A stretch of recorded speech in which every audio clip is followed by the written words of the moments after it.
الرحمن الرحیم الصلاۃ والسلام علی رسول الکریم۔ ایک عجیب بات آج کل چل رہا، ٹرینڈ ہو رہا ہے، آج کل نہیں بہت دن سے۔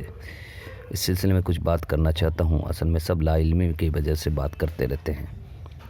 سب سے پہلا تو انڈیا کے ایک بہت مشہور آپ کے لاء کا اسکالر، بلکہ نلسار یونیورسٹی آف دا حیدرآباد کے جو وائس چانسلر ہے، ہندوستان کے بہت بڑے ایک مشہور یہ آپ کے لاء کا کالج ہے، اس کے وہ سب ہیڈ ہے۔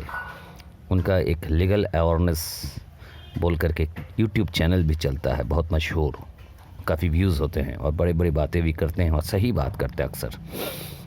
ایک عجیب بات انہوں نے اس دن کہہ دی، فضائل اعمال کے متعلق انہوں نے فرمایا کہ حضرت شیخ نے جو ہے اس زمانے میں اس کتاب کو لکھی تھی جبکہ ان کو کہا گیا تھا، ان کا دماغ کام کرنا بند کر دیا تھا، یہ الفاظ تھا ان کا۔ لیکن افسوس کی بات ہے، بات یہ نہیں تھی۔ ڈاکٹر نے کہا تھا حضرت تھوڑا دماغ کو ریسٹ دیجئے، آپ کی طبیعت خراب ہے، تھوڑا دماغ کو ریسٹ دینا اور دماغ خراب ہونا دونوں میں فرق ہونا چاہیے۔ لائر صاحب، آپ لائر ہیں، اب ڈاکٹر نہیں ہیں۔ اصل میں پرابلم یہاں پہ ہوتا ہے جب مولوی صاحب ڈاکٹر بن جاتے ہیں اور ڈاکٹر جب مولوی صاحب بن جاتا ہے۔ آج زمانہ کا فتنہ اسی وجہ سے، انجینئر جو ہے دین کی بڑی بڑی باتیں کرنے لگ گیا ہے، اور لائر جو ہے یوٹیوب چینل کھول کے دیکھو تو لائر وکیل صاحب جو ہے دین کی مسائل بیان کرنے لگ گیا۔ خیر انہوں نے دین کی مسائل تو بیان نہیں کیا، لیکن چھوٹی سے الفاظ میں بڑا ہرٹ، دل کو تکلیف دینے والی بات کہہ دیا۔ تو ڈاکٹر نے جب یہ مشورہ دیا تھا، یہ ایک ہفتہ انہوں نے آرام کیا اور اس کے بعد انہوں نے کہا کہ اچھا دماغ کے اوپر زور نہ دیا جائے، اس حساب سے ایک کام کیا جاتا ہے، میں حکایت صحابہ لکھ لوں، صحابہ کے واقعات، اس میں انہوں نے حدیث نقل نہیں کیا، اس میں دماغ کے اوپر پریشر زیادہ نہیں لگا، ان کی زندگی میں، ان کی یاد میں جتنے سارے حیات صحابہ کے واقعات تھے اس کو انہوں نے لکھ ڈالی، اور ماشاءاللہ پڑھنے والے جانتے ہیں کس قسم کے فائدے ہوتے ہیں اس کو پڑھنے کے بعد۔ اصل میں بات آپ کو بتاؤں اس شروع کہاں سے ہوئی۔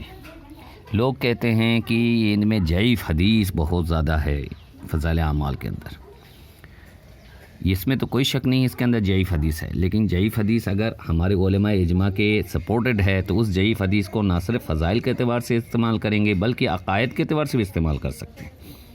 اور فضائل اعمال میں جتنے ساری حدیثیں انہوں نے نقل کی ہے، ہمارے علماء اجماع اس کو ایکسیپٹ کیا ہے، ان کی بات چھوڑ دیجیے، وہ بیچارے جو کہتے رہتے ہیں ہر بات میں لوگوں کو فتویٰ دیتے ہیں کہ یہ شرک کر رہا ہے، ہر بات میں کہتے ہیں ضعیف اور صحیح کی بات کرتے رہتے ہیں، ان کی بات چھوڑ دیجیے۔ یہ تو بیچارے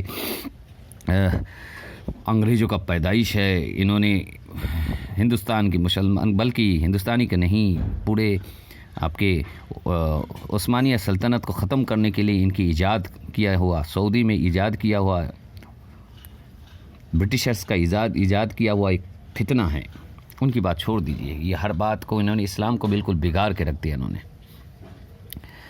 ہر چیز کو کاٹتے گئے اسلام سے، ہر چیز ان کے بس چلے تو حضور صلی اللہ علیہ وسلم کے روضہ کو بھی وہاں سے ہٹا دے اور توڑ پھوڑ کر دے۔ اللہ حفاظت فرمائے، اللہ حفاظت فرمائے۔ تو انہوں نے حدیث کو بھی اس طریقے سے کرنے کی کوشش کی۔ بھائی کیا ابو داؤد شریف میں ضعیف حدیث نہیں ملتے؟ ارے بھائی انہی لوگوں کے جو امام ہے البانی یوں کہتے ہیں کہ بخاری میں بھی 10 حدیثیں ہیں ضعیف، تو بھائی بخاری کو بھی ریجیکٹ کر دو، فضائل اعمال کے اگر ریجیکٹ کرتے ہو۔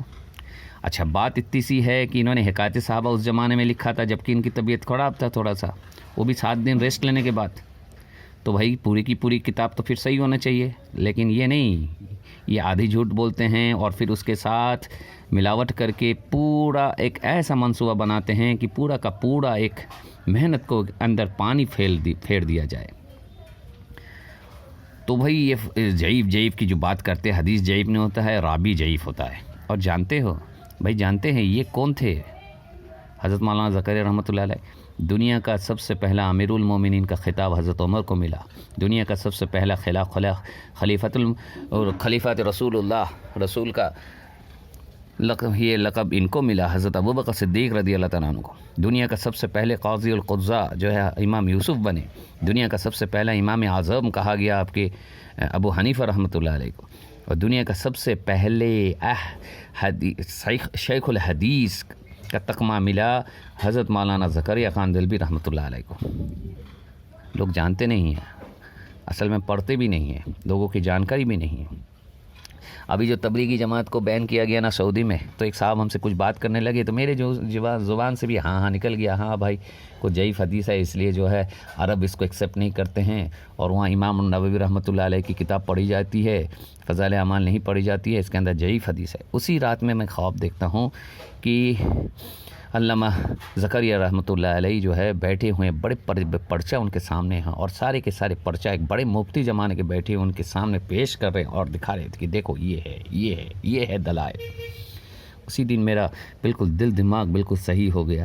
ارے یہ اصل میں سنتے سنتے بعض مرتبہ یہ دماغ کے اندر گھر کر جاتی ہے، ہاں سچ، اس جھوٹ کے اندر بھی کوئی سچ ہوگا تبھی تو لوگ اتنے بول رہے ہیں۔ اتنا ضعیف کی بات ان لوگوں نے کہہ دیا کہ اچھے کے دماغ کے اندر بھی فطور ڈال دیا، ہاں بھائی فضائل اعمال کو چھوڑ دو، اب دوسری کتاب لاؤ۔ بھائی منتخب حدیث اس لیے نہیں لیا گیا کہ فضائل اعمال کو چھوڑ دیا جائے، یا حیات صحابہ اس لیے نہیں آیا گیا بلکہ اس کو بھی شامل کر لیا گیا۔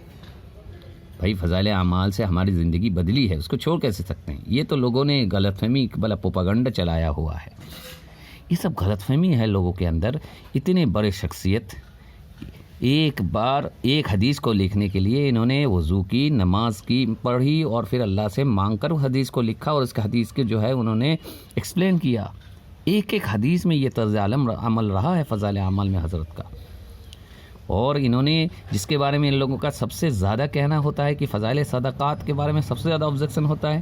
فضائل صدقات اصل میں لکھنے تو گئے تھے حضرت صدقہ کے فضائل کے اعتبار سے، لیکن یہ ایکچولی فضائل معاشرہ ہے، پورے کا پورا فضائل معاشرہ کو حضرت نے لکھ دیا، اسلامک معاشرہ کو لکھ دیا فضائل صدقات کے اندر۔ اللہ ان کو جزائے خیر دے۔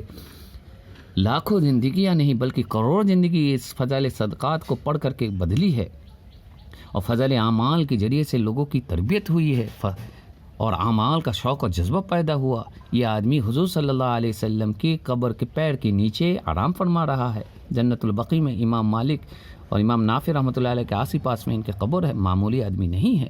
زندگی کے آخر 10 سال انہوں نے مدینہ منورہ میں گزاری ہے۔ اللہ قبول فرمائے ان اکابرین کا اتباع، ان اکابرین کا ہمارے توجہات ہمارے اوپر اور پوری امت کے اوپر نصیب فرمائے۔ جزاکم اللہ خیرا کثیرا فی الدارین۔